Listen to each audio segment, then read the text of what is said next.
Welcome to Electrified. It's your host, Dylan Loomis. Happy Thursday to all of you, and a quick shout out to my newest patron, Bill P. Thank you very much for the support. First up today, a quick look at Tesla stock, just as a reminder that Tesla is still subject to the macro environment, something we've been talking about the past few weeks. So on Friday, Tesla stock closed at about 1,056 per share. This was pre the Q4 delivery beat announcement. Today, as you can see, Tesla stock wicked all the way down to about 1,018 per share.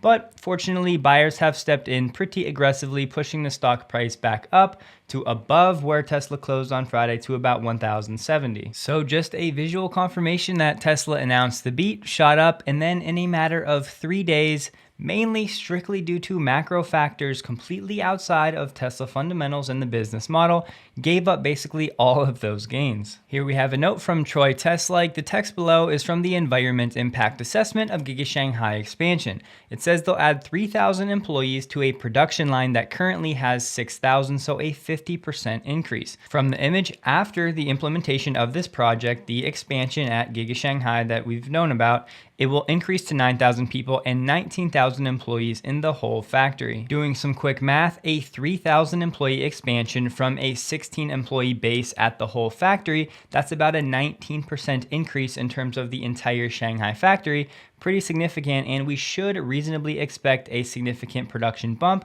over the first half of 2022. With this next item, I don't want you guys to get your hopes up because this is definitely not a done deal. However, it's absolutely worth sharing. The updated Model 3 and Y owner's manual is hinting, maybe if it's not a mistake, at yes, ventilated or cooled seats. Per the documents, there would be a dedicated button beside the seat's heating functions. Simon from Teslarati shared this excerpt from the owner's manual. I'll show you the whole thing here in a second, but for number 2, you have the heated seat button and now a cool button. And if you guys recall, when the Model 3 was initially launched, the rear seats did not have heated seats, but then a year or so later, they were indeed added with an over-the-air update, which is certainly encouraging. Now, some people out there are saying, well, it could have been a mistake in the owner's manual because the image used for this part of the climate control from the Model S owner's manual is very similar to the image for the Model 3. However, when you look closely, they are very obviously different. You can see the round steering wheel here for the Model 3 and the yoke on the S, and the number system at the top, even just this cluster, is also different than the Model 3, so I would say that's encouraging. Further, if you look at the Model 3 owner's manual, numbers 5 and 6 specifically. First, with the driver's side, the seat icon displays twisting lines that turn red, heating, or blue for cooling, to corresponding with the set level. There's also an auto feature which will warm or cool the front seats based on cabin temp. And even better, number 6, touch the passenger side seat, and same thing, the seat icon displays twisting lines that turn red for heating or blue for cooling. There is also an auto feature. Now, if we go back to the Model S owner's manual, numbers 5 and 6, you can clearly see number 6 is different than number 5. So if it was just a copy and paste mistake, I don't think that was the case because there are significant differences between the Model S and the Model 3 owner's manuals. And this is just a little aside thrown into the conversation from me. It might have nothing to do with what's actually going on right now, but a few years back, Tesla had this patent application that it was imagining liquid cooled and heated seats using a different technology. That liquid cooling would not just be for charging cables any longer, possibly. In the patent, Tesla detailed a liquid heated seat. The function extends to using the liquid to cool the seat as well. This would boost the Tesla's range because this would not rely on an electrical current to heat an element.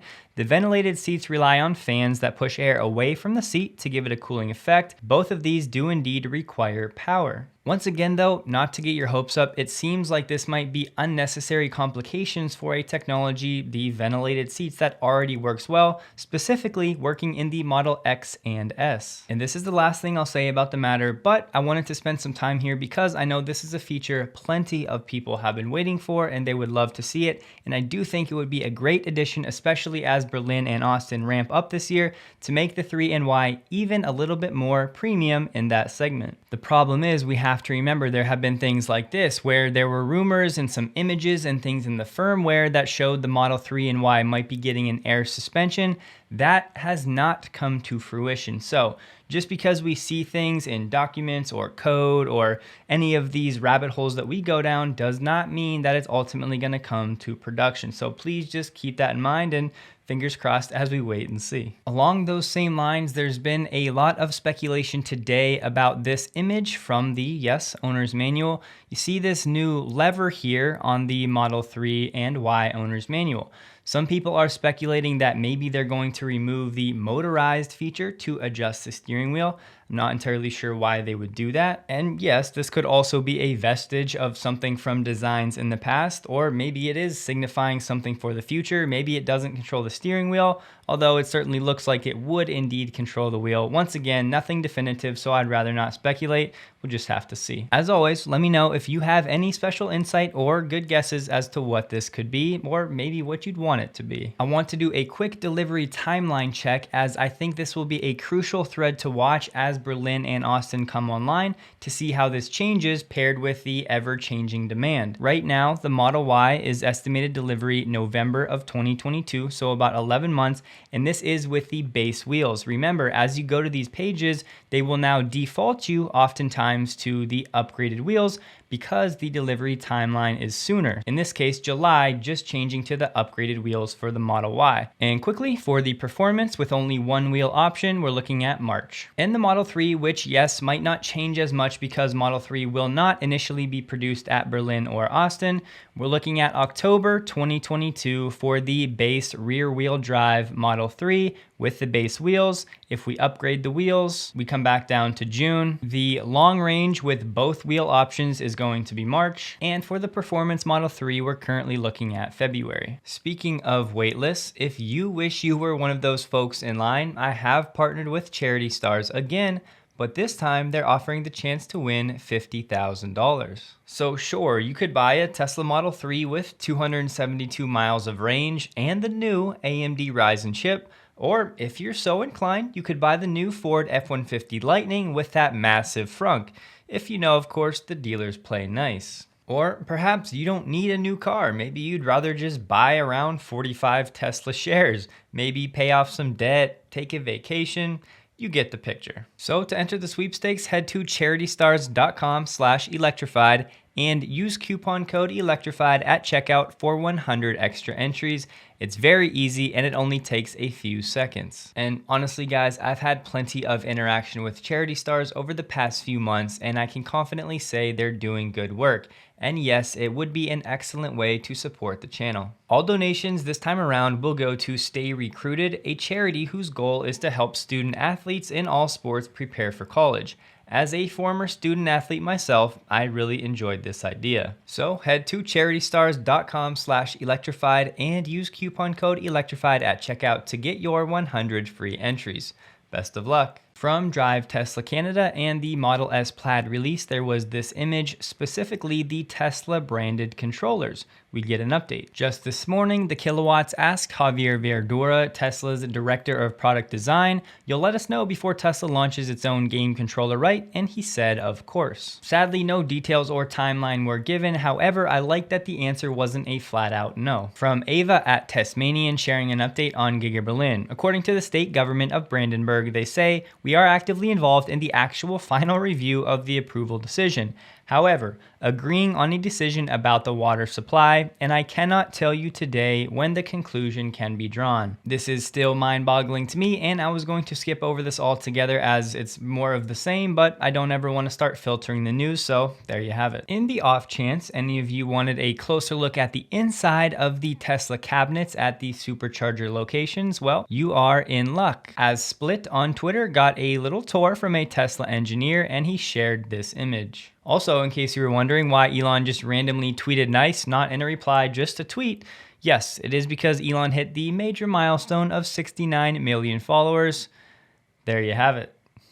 Here we have Sawyer sharing some images of two brand new Tesla semis spotted at Giga Nevada. You can see the frunk is open on one of them, so let's have a look at the images. In this one, you can maybe tell that the frunk is open. This one's a little bit more zoomed in where you can see it. And the last photo, awfully pixelated, but you can see that here is the frunk, and yes, it is open. And yes, I'm most excited and eager for the 4680 ramp for the Cybertruck for selfish reasons, but the Tesla Semi will be a close 1B, as seeing these on the highways operating in a quiet fashion, not polluting, it's just going to be an awesome thing to see. And I have to share this 60-second clip of Dan Ives in his chat with Dave Lee. Full video will be linked below, but Dan reiterates what we've been talking about on this channel for the past week or so.